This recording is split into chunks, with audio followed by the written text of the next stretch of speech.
Welcome, everyone. This is our first meeting of the fall semester of the Historical Society of Old Abington. And we'll start our meeting, as we start all of our meetings, with a salute to the flag. So stand if you're able, and please join me. I pledge allegiance to the flag of the United States of America and to the republic for which it stands, one nation, under God, indivisible, with liberty and justice for all. Thank you. You may be seated. So, a little introduction, particularly to everyone watching in cable land. This is the Historical Society of Old Abington. We were founded in 1939, so we're celebrating an anniversary this year, a big one. And we cover the historical interests and assets of current-day Abington, Rockland, and Whitman. And for those who don't know all of those towns, they made a little bit of Hanover, made up the original town of Abington, established in 1712. But we do a series of 6 conversations throughout the year, three in the fall and 3 in the spring. And we plan them over the summer. They're all laid out for the year. And today's is the year 1620, the Pilgrims came over. That's a bizarre turn of a phrase. It's actually from a beginner piano book, the year 1620. And I just assumed everyone knew the melody and no one does, but that's okay. And the first Sunday in November, November 3rd, I will be speaking on a topic called Architecture by the Plan Book. Every building you see around is not original, is not planned by an architect. They come from somewhere. And it's kind of fun, and I've invited people to do it over the summer through our Facebook page, to kind of play the match game. Here's a picture of a house. How many of them can you find that look just like it? Because they all came from a source. And we're going to talk about some of the sources and some of the buildings that have come from those sources. So that should be an interesting one, I hope. And December, we always try to land in a church. This year we're landing in the First Baptist Church here in Abington on December 1st. And we'll talk about their history and their building. And speaking about plan book buildings, the sanctuary is pretty much identical to the Universalist Chapel in Assinippi. Who knew? And who knew why? I've never discovered, but that's an interesting one coming. Then we'll take January and February off and come back on the 1st of March, talking about fires and firefighting in the Old Town. Again, that's all 3 towns. I'm excited to do particularly the April 5th one. It's kind of an interesting topic. It came to us through a bunch of different sources. It's called The Business of Dying. Oops, but I mean, each town has its own funeral home, sometimes multiples, and a lot of them are in old homes. And there's a whole tradition about handling death dating back to the earliest days of settlements in this country and how they're handled today and how they've changed through the years. So we're actually inviting 3 of the funeral directors to come in and talk about their businesses and talk about how things have changed. It's even for them, but talk about the history of the business of dying. And then we will end our spring semester on May 3rd. We're going to do another field trip. We don't do many, but we're going to the GAR Hall in Rockland. Each town had its own Grand Army of the Republic Hall. Whitman's burned. Abington's is now a Buddhist temple.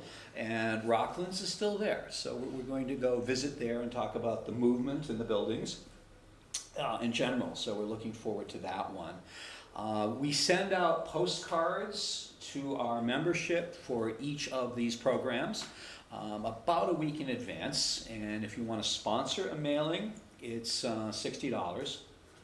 I know because we just did one, and that's a good thing. We're also going to offer something different this year. Some of you don't want to have as much paper clogging your mailboxes and want to be a little more ecologically minded. We're going to say that if you want to opt out of the mailings, send me an email. That way we'll have your email address where to send the information to, and we'll know enough not to send you a postcard anymore. So that's entirely optional, but we're making that option available. We'll make a big deal about it so people know that's coming up, but that's going on. Also, just upcoming things around town. We're filming this the week before Columbus Day weekend, and Abington is celebrating its big Oktoberfest next weekend. And I don't mention it just because Abington's doing it, but also the Dyer Library, where we are focused and where we are hosted, pardon me, the word's not coming, will be open from, I think Eileen knows the hours. 1 to 3? 1 to 3 o'clock. They've opened in the past for some of our events and had a nice response, so they're going to continue to do that with us and for us. So we're looking forward to that event, and just please pray for no rain. I looked at the forecast today and it looks like we're in for 40 days and 40 nights of rain, so that wouldn't be a good thing, but we'll see if we can sneak it in and do rain dates if we need to, but I think the Dyer event would happen no matter what because it's indoors, so that's kind of cool. Anyway, on to today's topic. Next year is 2020. Okay, what does that mean? It means 400 years ago, the Pilgrims came over and things started here. Abington is the northernmost fringe of the original Plymouth colony. So this means something to us here in Abington as well. And we're honored to have two speakers here. One's going to jump in to talk a little bit about more of the local goings-on with the local part of the Mayflower Society, and then our primary speaker, Leah, is going to talk about Plymouth in general and perhaps some more general things of the whole society. We'll kind of figure out where the conversation goes when it goes. But I'd like to invite right now Bill Tinney to come up, and also Leah, Leah Filson, why don't you join us as well? Make yourselves comfortable. So welcome. Thank you. Well, great to have you both here today. And Bill, I'm going to let you do the introductions when appropriate of Leah. Lee. Is it Leah? It's Lee. Okay, but it's spelled L-E... It's my parents' fault. Okay. Sorry. Well, I'm paying tribute to my aunt and my grandmother, one of whom added an H to it, and the other who didn't, but they both pronounced it Leah, but that might have been the French pronunciation or something. Yes. Perhaps, okay. And there's a lot of French in New Orleans, though, isn't there? There is, but I'm actually from southern Illinois. Oh, where my there's goodness. Lots of cornfields and not a lot of French. Well, that explains a lot. Anyway, Bill, why don't you get us started? Okay. I like to refer to you as the local Grand Poobah, but you have a real title. I'm governor of the Massachusetts Society of Mayflower Descendants. Now, do you know why I call him the Grand Poobah? Okay. And Beth, I inveigled into serving on our board of directors. Beth Stone? Okay. Cool. So she is invaluable. Of She's course. my personal editor. Anything that I write goes to Beth first. She Because serves I'm notoriously bad with punctuation and grammar. She serves in that capacity for a lot of people, it turns out. Yes, she so, does, okay. including the General Society. Okay. So that's something that not a lot of people would know. So when Doug mentioned this, he asked me initially to talk about what's going on in the Massachusetts Society. And I didn't say much then because actually this was before Lee arrived at her new position. And can you give all of it what you The are title? now In Plymouth. in Plymouth? Yes, well, the simple way to say it is I'm now the director of tourism in Plymouth, but that includes two organizations. One is called See Plymouth, and that's for the town of Plymouth and promoting everything that happens there. And the other is for the Plymouth County Convention and Visitors Bureau, which includes, by the way, Abington. Yay. All of the towns in Plymouth County, as well as the one city, Brockton. Excellent. So what's been happening, I guess it's 3 or 4 years since we came and stood outdoors, and it was a beautiful afternoon and we were in our pilgrim costumes. But anyway, 3 things. First I want to talk to you about is the Brewster book manuscript. The Brewster book, as we relate to it, came over on the Mayflower. This copy? Yes. Looks Or a awfully photo- fresh. Or a photo facsimile Okay. of it. And what it was a 300-page WAST, a notebook, like the books that we give to our kids or our aunts or uncles when you can't get something else for a Christmas present or a birthday present. You open it up and you keep a diary in it. I knew where this book was. It was in an unlocked, cement-lined file cabinet. And I had a new deputy governor who didn't know anything at all about the book, and she went looking for it, and we found it. First words out of her mouth, it needs to go into a safe deposit box, which we did do, but not until after we had the original evaluated. And the pricing ranged from $500, $700 to $1.5 million. For the value of. For the value of. Yeah. And here I had been taking it and thumbing through it. Touching it, yes. And so one of our chief goals, which we did accomplish, was the publishing of it in its entirety. On this side, you have what was left. On this side, you have a contemporary translation. What is in it? What to bring, what to ship, what to take with you if you were planning a colony. Hard goods, soft goods. So it's a blueprint. It's a blueprint. Latin, which was translated. Something to do with the history of the persecution of the Protestant Belgians by the Catholic Spaniards and how they were going about that. Directions on how to ship a cow from London to Plymouth. Which direction do you face the business end? And how often, literally, do you have to clean, I guess it would be called scuppers. The fact that men, women, and children would drink beer.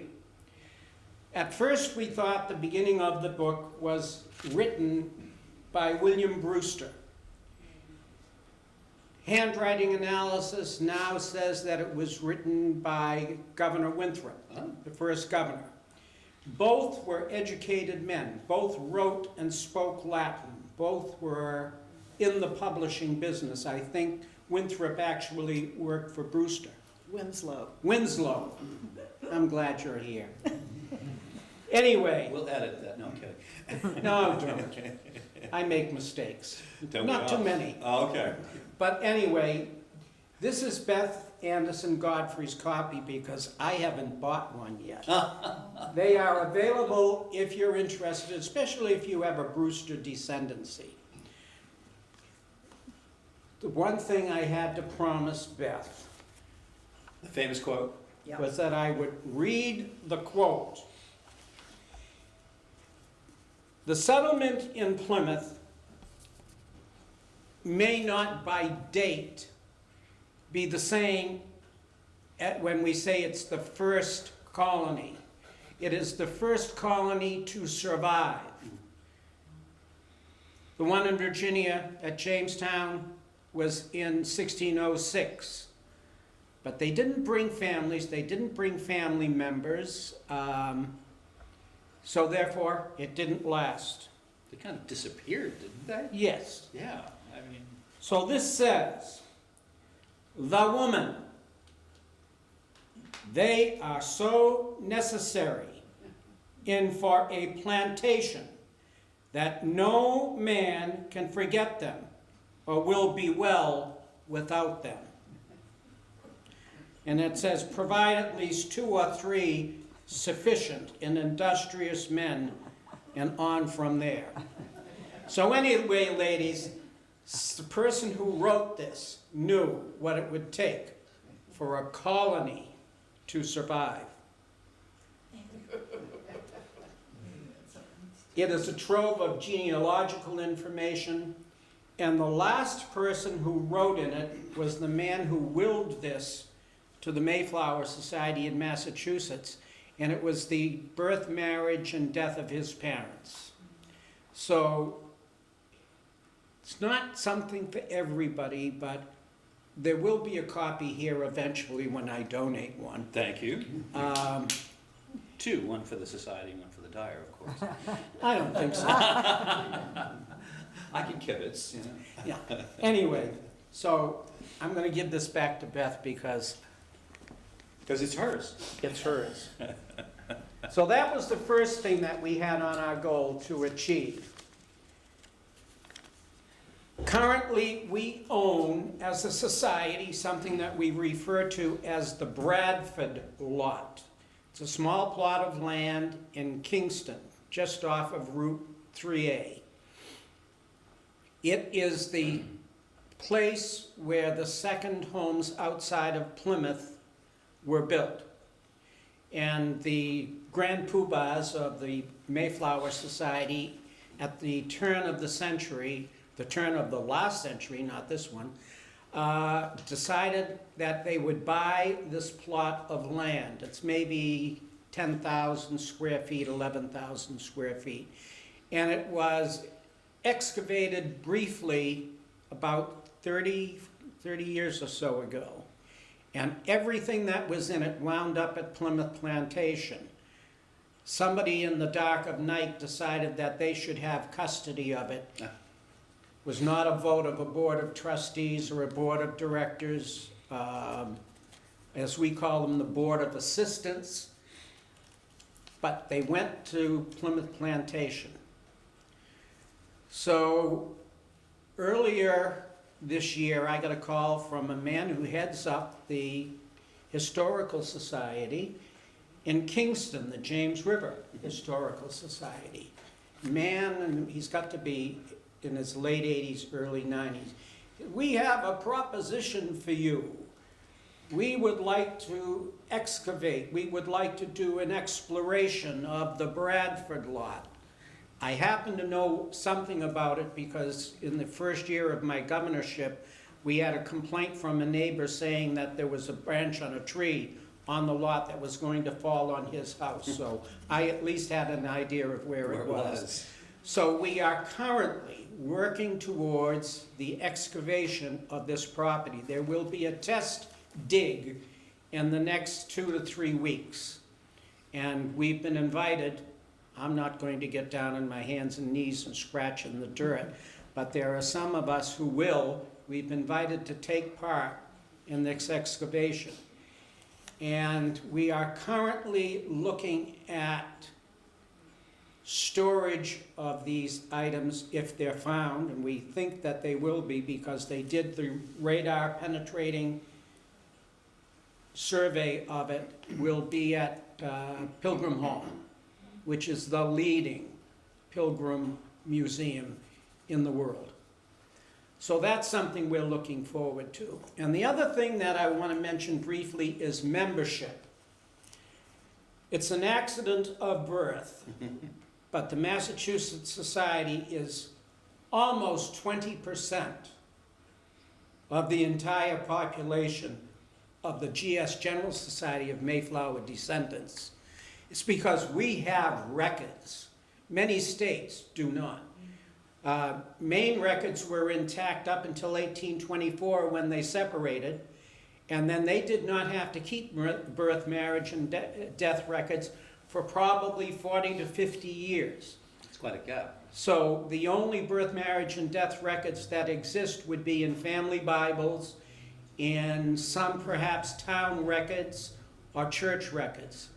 So we also are the only society that maintains an office. We have a executive secretary, we have a paid historian, a co-historian, we have a paid genealogist, and we have a clerk who works with them.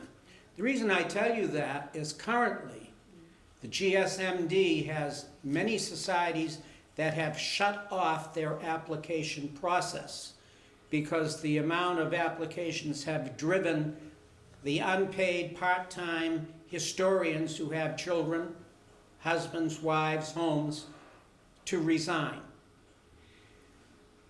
We are getting those applications. We are getting applications from people from foreign countries, because if it's an application based on one that's been filed by an aunt, uncle, grandparent, spouse, the turnaround that we have on those is approximately 24 hours. Oh, wow. The guys we have working, Jay and Steve, are spectacular in what they can accomplish. A well-prepared document, probably a week to 2 weeks, goes from the desk of our historian to the desk of the historian in Plymouth, who actually verifies. But Jay and Steve do not submit anything that they know will not stand a 90% chance of being accepted. So anyway, currently we're receiving applications from people all over the United States. Unfortunately, the GSMD is so inundated, I think they're up to, what, 4 months? I think it's more like 3. Well, that's not the latest figure I heard. No, that's okay. I got a little rivalry going here. No. Yeah, okay. Lee is the latest, next to the latest member of the Massachusetts Society. So I'm the governor. There is a little competition going on here, yeah. No, we get along well. You can hold a joint membership in 2 societies, or even probably 3. But anyway, if you are interested or know of somebody who's interested, I would say the chance of getting an application approved before the end of 1620 is still very good in Massachusetts. In many states, no. They're telling you straight out, there's no way it's going to happen. So if you or somebody you know is a Mayflower descendant and would like to join, get in touch with me or call Jay or Steve at the office. We have an office on Derby Street in Hingham. Look it up. We're online, and we'd like to see you. I'm done. Well, thank you. Do you want me to move over? We can talk. Okay. Camera, is this okay? Are we good? You got us? I got you. We need both of us. Okay. We can talk across a chair. This is fine. Okay, Welcome. thank you. Now, before coming here, you were in New Orleans. I was, yes. Okay, and you yes. were running Mardi Gras and... Well, I worked in tourism there Okay. as well, And television. and television, and I also was an officer of the Crew of Orpheus, which is one of the Mardi Gras super crews. Okay, wow. That's exciting stuff. So what brought you north? Honestly, my Mayflower heritage. Really? I had been coming north for many, many years. I'm going into my 15th year on the national board of the General Society of Mayflower Descendants, and I was the Governor General of the society last term. Okay. And during that term, I helped to negotiate the donation of the National Pilgrim Memorial Meeting House to the society. That's the first parish church that sits on Town Square in Plymouth. No, that was the UCC church? Yes, and it sits on the location. Church. You. Okay. Yeah. I knew I was going to get corrected. Unitarian Universalist. Absolutely. It sat on the land, or it sits on the land in the location where the Pilgrims built their first meeting house. Okay.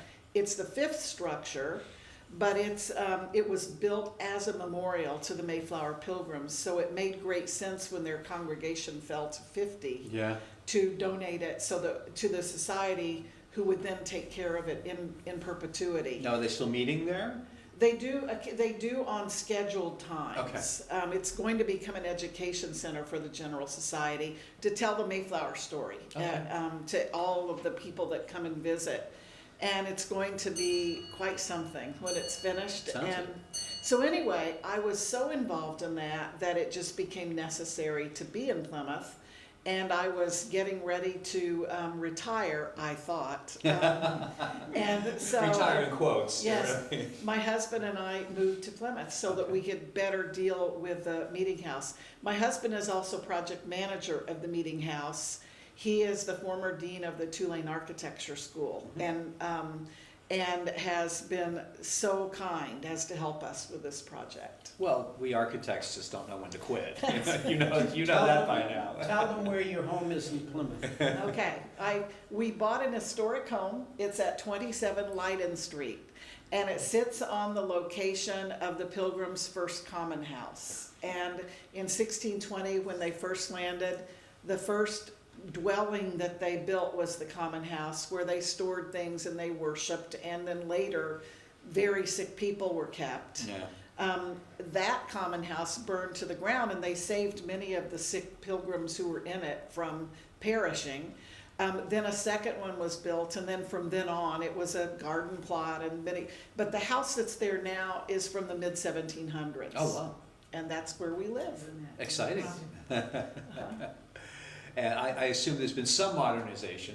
It's yes. Yeah, It has a good kitchen. It has indoor plumbing. Let's Yes, start there. Good restrooms and all of that. But the most important part of it to me is that it overlooks Town Brook. Oh, and nice. that was their water source. And so to walk out back and overlook the Town Brook and see where they actually went each day is really pretty meaningful to me as a Mayflower descendant. Certainly.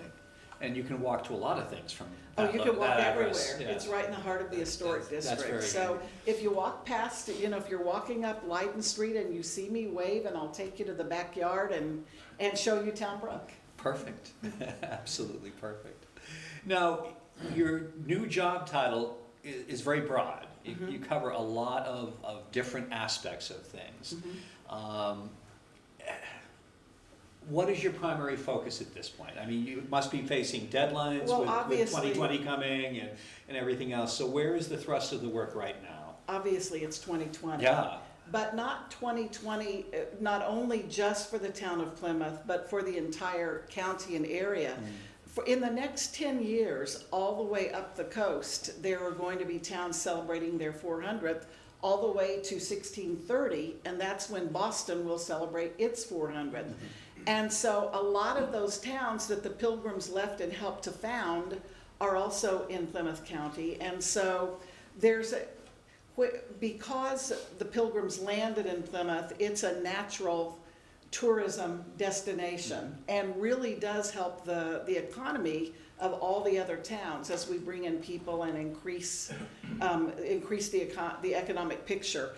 Plymouth's number one, tourism is the number one business in Plymouth. Right. And so my job really is just to direct all that, basically. I'm also curious, I mean, even as locals, I mean, we know Plymouth Rock, we know the Mayflower 2, we know Plymouth Plantation, which is spelled a little funny, but it's there. We might know Pilgrim Hall, but what does everyone miss that they really should be paying attention to? Well, I think what they miss is something that hopefully everybody is going to see as we go forward in time. They miss the fact that it's the real, true, authentic place where the Pilgrims actually lived. And Leiden Street is one of the oldest main streets in America because that's where the Pilgrims went every day. They also miss the fact that we have some of the most beautiful sunset cruises you can possibly imagine.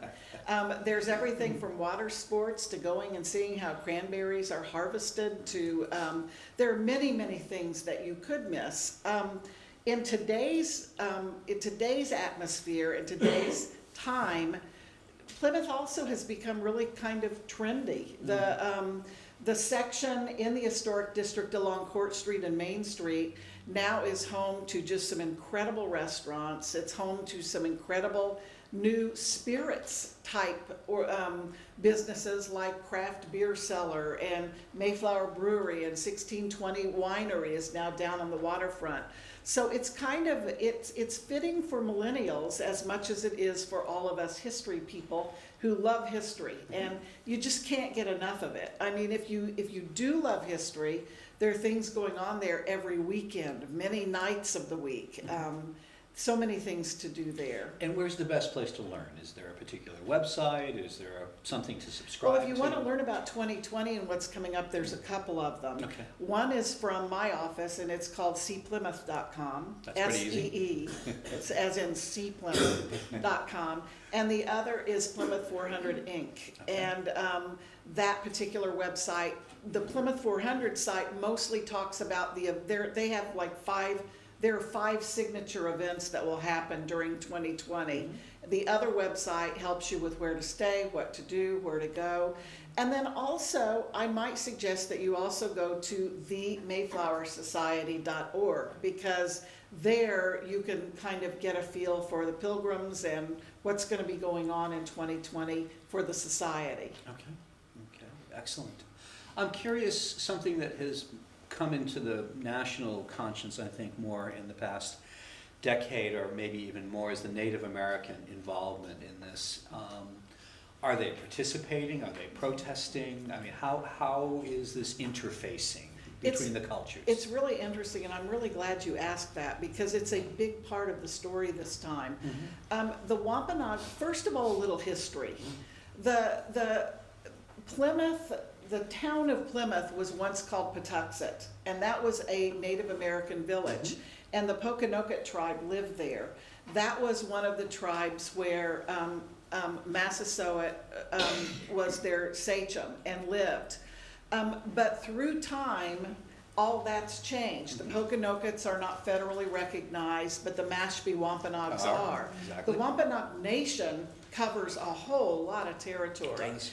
And because the Pokanokets are so few now, the Mashpee Wampanoags have kind of become the voice of Native Americans in New England, and at least in our area.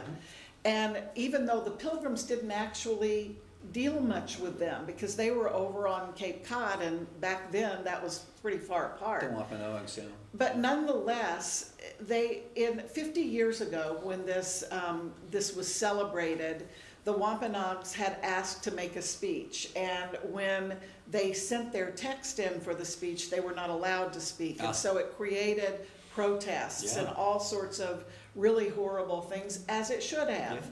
And that's when the Day of Mourning was created, and that's the day that the Native Americans get together and march on Thanksgiving, because they feel that there aren't enough people that understand their history. In the meantime, over the last several years, the Mayflower Society has worked very, very hard to try to create relationships, because the one thing that we can say, even though what happened to Native Americans in this country is a very, very sad chapter of our history, the one thing that we can say is that the Mayflower Pilgrims had a 52-year peace with the Wampanoag Nation. That's the way we interpret that 52-year peace, and the way the Wampanoags today interpret it may not be quite the same, but we do agree there was a 52-year peace when we protected each other. That's what the descendants do agree upon. That, I think, is a good starting point, because I think that if we all do understand that and work from that, it helps us then, for the sad chapter that came later, it helps us to really acknowledge what happened, but also reach out in peace and get along and try to help with that story. I think a lot of forgiveness has to happen on both sides. So do you see 2020 as perhaps a fresh start for them? I do, and thank you for pulling me back into where we were going, because I could have talked about this for a long time. But in 2020, sort of a different approach is taken. The Wampanoags have been invited to be a part of it and to speak and to attend all of the things that we go to. It's not just the Wampanoags, though, and it's not the descendants of the Wampanoag tribes and the descendants of the Mayflower Pilgrims, but also remember that beforehand the Pilgrims were first in England. They then escaped. They lived in Amsterdam for a year. Then they went to Leiden, Holland, in the Netherlands for 12 years. They then left Delfshaven, which is the port of Leiden. They came across to the Mayflower at Plymouth, UK, and then sailed for America. And because of that, for this particular commemoration, Plymouth, UK has gotten incredibly involved, as has Leiden, UK. Across the pond from us, they have spent 32 billion pounds to create a whole new library about the Mayflower experience. Wow. And they're bringing all the records from wherever they can find to this research center. Fantastic. So there's a lot going on. So you could basically say there are 4 nations participating. There's Plymouth, UK, there's Leiden, there is America, and there is the Wampanoag Nation. So yes, they're speaking, and they've got their own stories to tell, etc. And so I can tell you though that for the Mayflower Pilgrims descendants, the main message that we're telling people about, which we feel is very, very important to knowing this story, is that first of all, they were the first group that brought families. No one had brought families before. And we actually all agree between the Wampanoag tribe and our ancestors that may have made a difference and may have been why that peace happened, because their families saw our families coming on shore. It was a different dynamic altogether. Conquerors don't bring families. That's right. And so They bring because of armies. that, it may be that helped with the 52-year peace. Now if you bring archaeology into the picture, Yes. David Landon at UMass just did a dig this past summer and discovered for the first time that they have actually found where one section of the fort wall was for Plymouth Colony.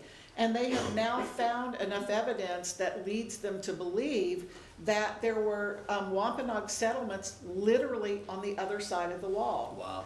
And that they used some of the pilgrims' pots and pans and such in order to craft and to make arrowheads, etc., in order to work with each other and to protect each other. So we may find in future that the relationship was even closer. But for 2020, it is close because we're all telling the story from our own perspectives freely. Absolutely. That's exciting. I had come across something that, I mean, you think you understand a certain part of history and then something new comes across the desk. You know, oh, I didn't know that. And I can't remember what the source was, but it was saying that the Pilgrims settling in Plymouth were coming into an area that was already developed by the local Indians, but the population had been wiped out by disease. Does that ring any bells? No, that's very true. Okay. And they had Sounds not, new to me. They had not been Patuxet had not been in operation for many, many years. And so because of that, the Pilgrims used that, they settled there, they used that area. Later then, after the peace had been established, offered to pay for the land. Oh, wow. And you can read about it in Winslow's writings when he says that when that offer was made, the answer was, we've abandoned it. For us, it's a curse because all of our people perished. Oh, It's good point. yours. They didn't want it. So they did not wish to go back to that area. Okay. So But, that's true. But they had a different concept of land ownership anyway, didn't they? I mean, Well, they did, yes. The Europeans coming in have a tradition that we understand, but Correct. theirs was different. It was very different. They felt that land was to be shared and that everyone would use it together. And of course, that's why later, as Plymouth Colony became swallowed up into the Massachusetts Bay Colony, the Winthrop fleet came to Boston and war started breaking out everywhere, eventually leading to King Philip's War. Yeah. the nasty one. Unfortunately, all those land rights were kind of part of it. Yeah. And it is a very sad chapter. It's very sad that they had to learn to live in an entirely different way. But the things that also happened to them because of well-meaning colonists and well-meaning missionaries, their families were taken apart. Their children were sent to schools. They went through a lot of things that just seem today, by today's standards, not really it would not be politically correct To do in what we any did. time. Yeah. But it's a sad chapter. But what we have to do is come back to this great American story of the Mayflower Pilgrims.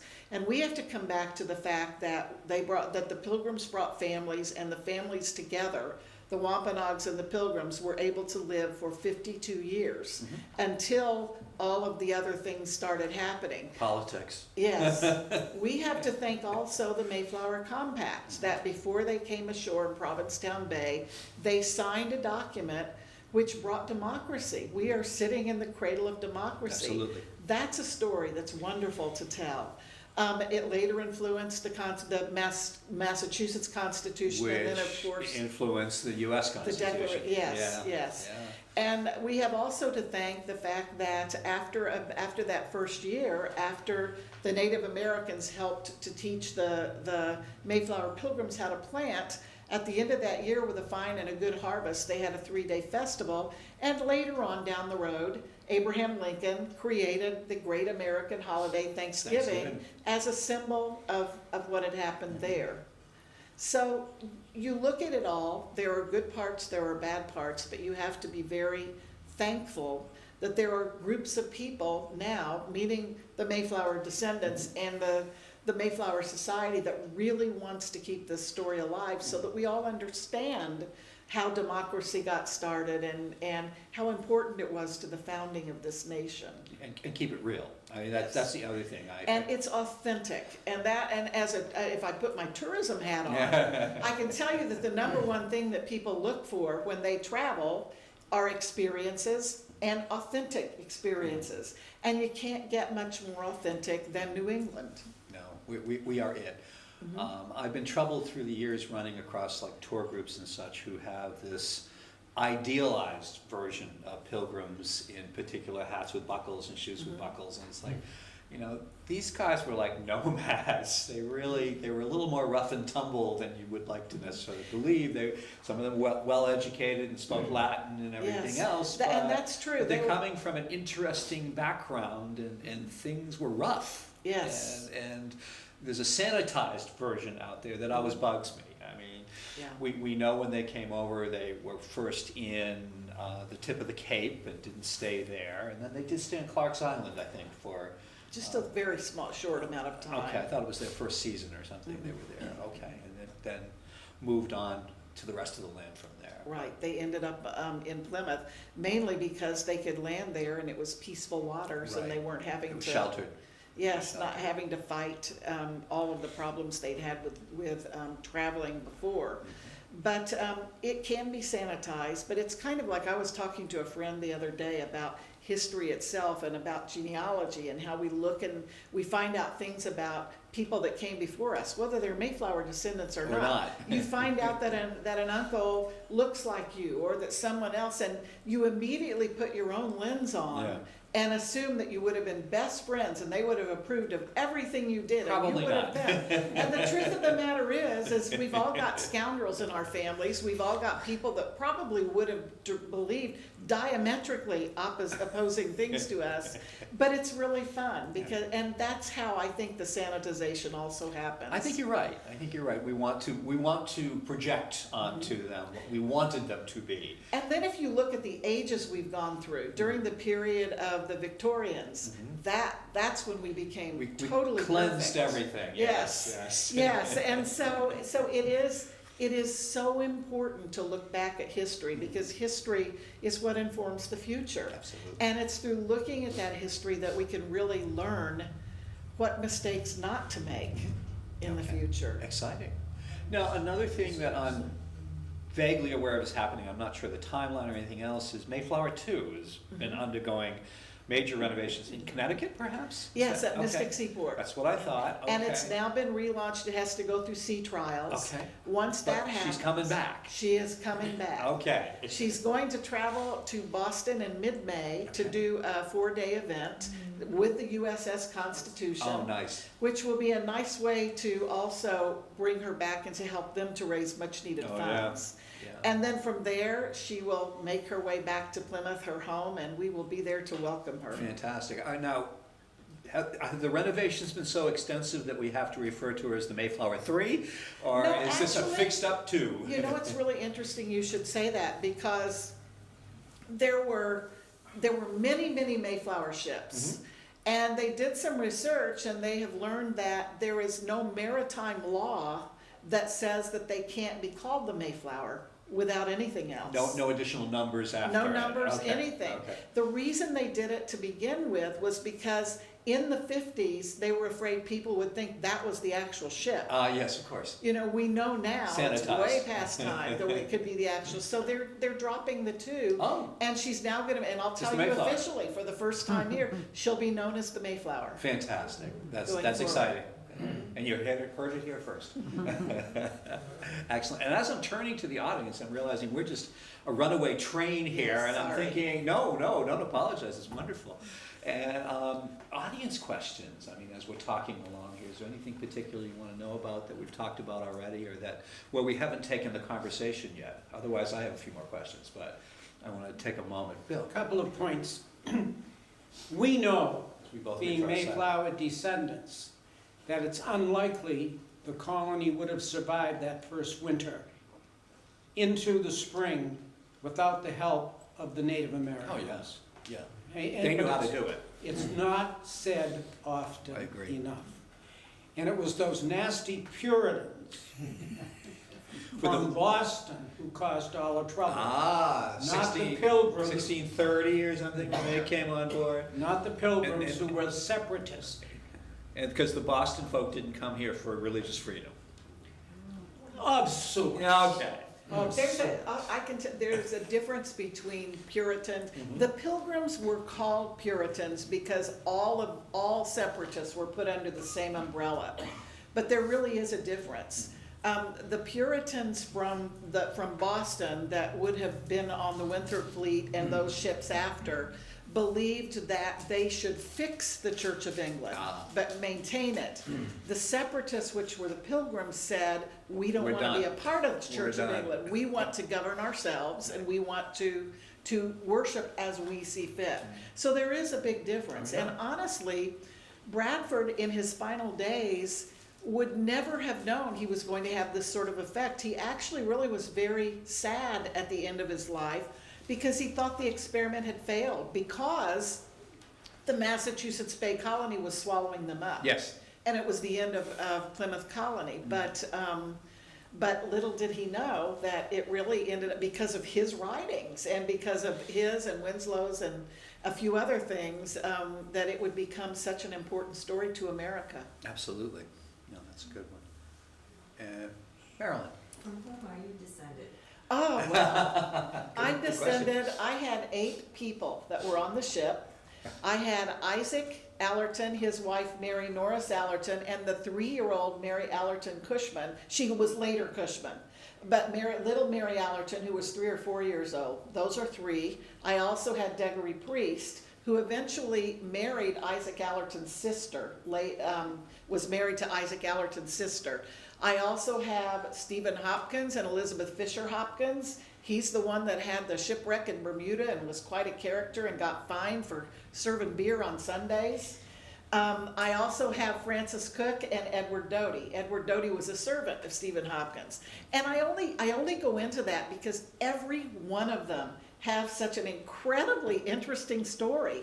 If you learn about each and every one of the pilgrims, you kind of can see some of the reasons that New Englanders are the way New Englanders are, because many of them have many similar traits and such. So it's really fun to learn about the pilgrims I themselves. agree. Absolutely. Bill. There's a movement underfoot to truly exemplify and expand the knowledge about the women of the Mayflower. And perhaps to me the most interesting one, because she's my ancestor, is the Warren family. Okay. That woman kept, as a widow, maintained her widowhood because she could then act as a man as far as owning, selling, inheriting, buying, trading. If she was a married woman, she was subject to her husband Right. for all of that. And this woman But she wound earned up, a status as a widow. if any of you are familiar with South Plymouth, there's an old campsite there, up on the bluff. She eventually owned all of the land from there down to what is now the Cape Cod Canal. Are you talking like Manamet or? That area? Ellisville. Okay. She put together on her own one of the largest land ownerships known in the New World. Mhm. She was quite exceptional. It sounds it. But there were And others. savvy, She apparently, did too. about 3 years later than her husband. I think. Right. And what I've wondered, I That's I know a John little bit Burroughs. about him. I'm probably also a descendant of Yeah. them, through the churches, and then the Burroughs married them and Hingham in the 1670s. But they've, what I've been curious about, she stayed in Leiden for about 3 years with her 4 daughters, and then, so they came over when it was safe. He was a merchant. Correct. And, was she doing business, were they working as a couple, both in business? With the acumen she had, was she continuing to do business in Leiden after he left? They had to do I something wouldn't to be support. surprised, I don't know that that information exists factually, but the fact was that he died young, Mhm.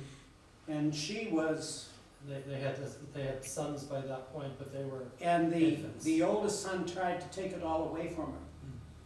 And they said no, that she was entitled to every legal aspect of what she accomplished. and she was Elizabeth born, wasn't she? Yes.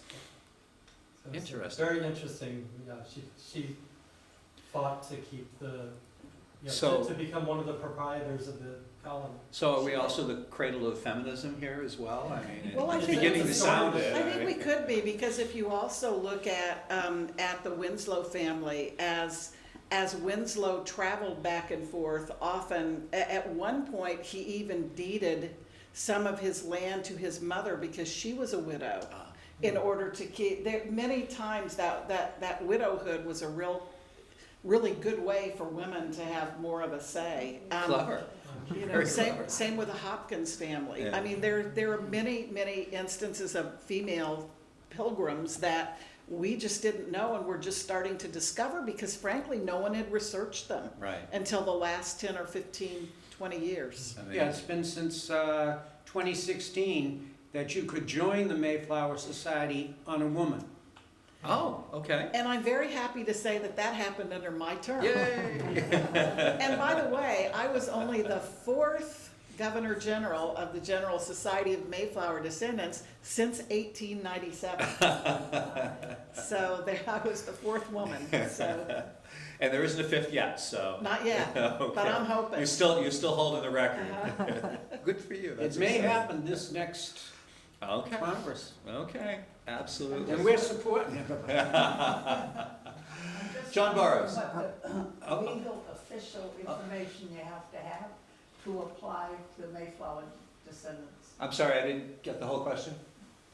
Joining. What the official information you have to have. What you have to have lined up for Before you information. can apply. Okay. If you are from Massachusetts, the records are in excellent condition. So if you know of, first of all, the easiest way is if you have a mother, a father, a I have grandparent. the whole list from William Bradford down, but All I right. don't have any official documentation. All you would have to prove is your birth, Mhm. if you were married, your husband's marriage and birth certificate, if he's passed away, a death certificate. You might, if you wanted to join, you might only need 4 or 5 things, Mhm. because everything else would be a matter of public record and easily available, and printed in books somewhere. The gray books that are out on the shelves out here, which is where I did most of my research and my research for my wife, are fantastic, and they are accepted. Okay. And family, Where is your office? You on told me. Derby Street. On Derby Street. In Hingham. Oh, in Hingham, okay. It's the brick office condos just after you go over the Weymouth line, 175 up on the hill. Okay. So the good news in Massachusetts is so much of the research has been done, you only need to tie yourself into one aspect of it, and the rest is already there. So it makes it a lot easier here, I think, than most places. I have a godson in Texas who's interested in, we didn't have a lot of steps to take to say, well, you could do this if you wanted And to the Texas Society they're very active and one of our strongest and largest. So. And I'll point that out to him, because he still hasn't signed up. Oh, he should. I It's a think he fun should. group. He doesn't there. have a lot of time left. Okay, you mean forever? Just for 2020? Okay, well, we could talk all day, but we're going to wrap up soon for today's session. I just really wanted to make sure we're covering audience questions before we do. And anything that you guys want to know about that we haven't covered? Or are we really that good? Why Yes, don't you sir. mention something about the junior membership? That's a good backlog of Oh, yes. future members. Okay, Juniors. my wife, who's standing way in the back, She's hiding. is junior membership chairperson for the General Society. Okay, And Beth and she are co-chairs of the Junior Society here in Massachusetts. We charge more for our junior membership, but from the age of 4 through the age of 15, 18, every year, these children who are members receive a book Mhm. that's age appropriate, and not only age appropriate, has been vetted for information. good. And our list has now gone out to many other states throughout the Who country. want to be doing the same thing. Why redo it? Question too. We also And- compacts. And Whiting. And Higginbotham Whiting. I want to use the whole thing. You might be tied into something here. I was just wondering what people can expect who are coming, it sounds like from all over the country, maybe some from Europe and other places, to the Plymouth area next, well, not next, this coming Yes, November, but like a in year from 2020. now. What can they expect besides Sunset Cruises? Well, Like, there are basically things happening all of the time that are relative to the pilgrims that you'll be able to look at the website and see on any given day all of the things that you can see. There are also large signature events. The first big signature event when royalty will come and officials and all of that will be in April. And that will occur in April, and then in May, there is a maritime event where we'll see tall ships and wooden ships and such in the bay. There's also going to be a Native American march, as well as a conference talking about the relationships of the colony and the pilgrims, et cetera, and talking about their concerns. There also will be and what they're calling an embarkation festival in September, because Plymouth is so much of an immigrant community. It's not just that we were the first immigrants there as Mayflower pilgrims, but it also, they've had the Yugoslavian community, the French, the English, the Scottish. They're really a melting pot for immigrants that have come to that area. It's a very diverse area, so there will be a big embarkation festival to talk about all those times and such. That's something else.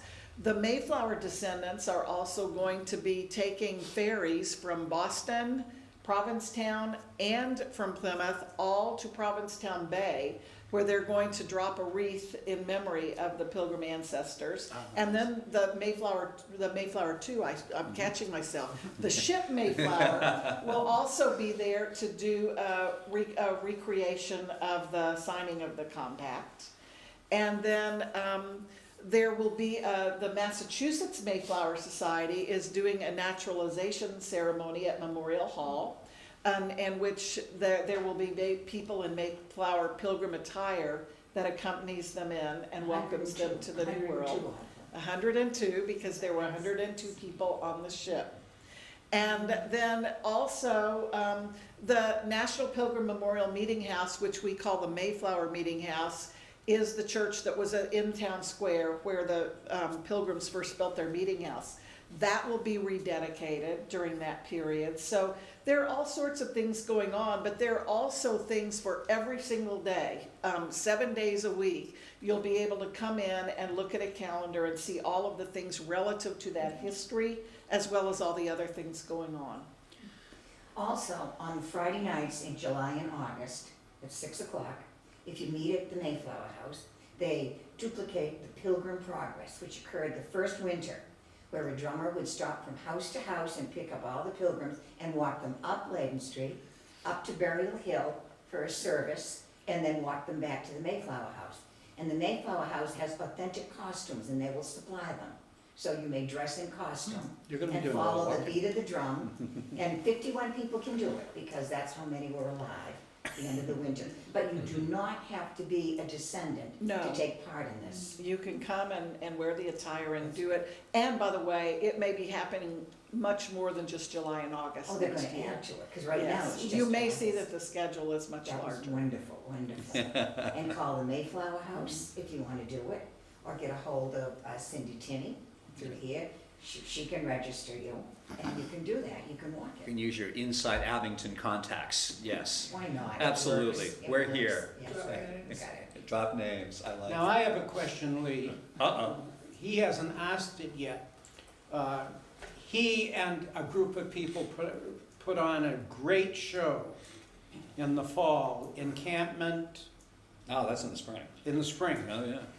June, actually. Now, Yeah. get the stuff to her and it will Okay. find its way onto a site somewhere. Honestly, it's a Well, we don't service. publicize our fireworks, but other than that, yes, we do Flag Day Founders Day here in Abington. It's a service. But we weren't founded till relatively new, we were 1712, so that was way That's out. old, And way you know, back. something else too that I should mention that happens every year is the Thanksgiving celebration that they have in Plymouth is absolutely amazing. They have a wonderful parade every year. That's followed now in the evenings by a ceremony called the Illumination Ceremony. And everyone starts at the Mayflower Meeting House, where we have different high school groups that sing. We have an a cappella group. We've got like 6 to 8 year olds who play ukuleles and sing, and they are adorable. We have a few things there to get everybody gathered. And then once they're gathered, everybody carries a flickering candle, which by the way is not a real candle, it's the new kind. And everybody makes a trip down Layden Street to the waterfront, where there's a really nice program with all sorts of different things happening. So Thanksgiving any year is a wonderful time to come, Dress but warm. especially for the next few years. Oh, I would think, by all means. It's exciting stuff.